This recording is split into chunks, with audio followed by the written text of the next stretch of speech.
Hello, my name is Barry Flynn and I'm here in Milltown Cemetery.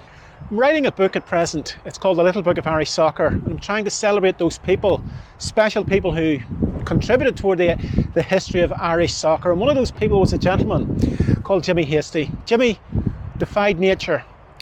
He lost his arm in an accident at Jennymount Mill on his first day at work at the age of 14, but undeterred, he began to thrive as a footballer and he was signed up by Dundalk and he reached the very heights by winning the league in 1963.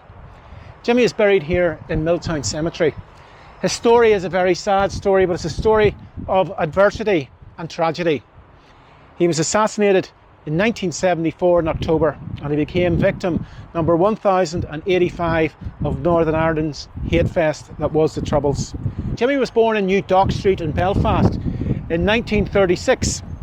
At the age of 14, he began work in Jennymount Mill at a linen mill. And on his first day at work, he was involved in an accident where his arm became entrapped in the machinery. He was pulling tow.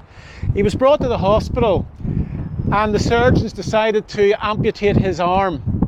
And so at the age of 14, on your first day at work, you lose an arm. And that is a devastating thing for any young person to have to live the rest of their life. But what Jimmy did in adversity, he went back and he started playing football and he made a name for himself. So Jimmy was 6 feet tall. Undeterred by losing his arm, he was signed up by amateur side Newry Town in 1958, and soon his goal scoring exploits brought him to the attention of Dundalk. From 1960 to 1966, Jimmy Hasty scored 109 goals in 169 appearances for Dundalk. In 1963, Dundalk were crowned league champions and Hasty was again their leading scorer.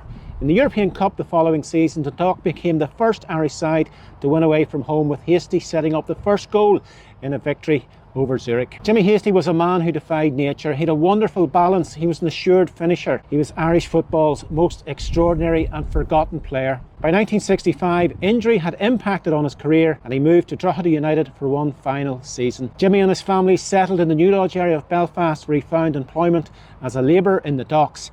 However, Northern Ireland spiralled into the sectarian abyss in the 1970s and Jimmy Hasty became yet another innocent victim of the hate fest when he was shot dead walking to work on the 11th of October 1974. A taxi pulled up and he was shot dead.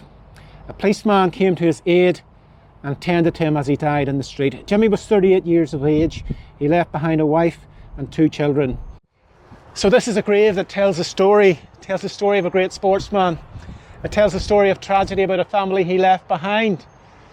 But he shone forever such a great period in the 1960s.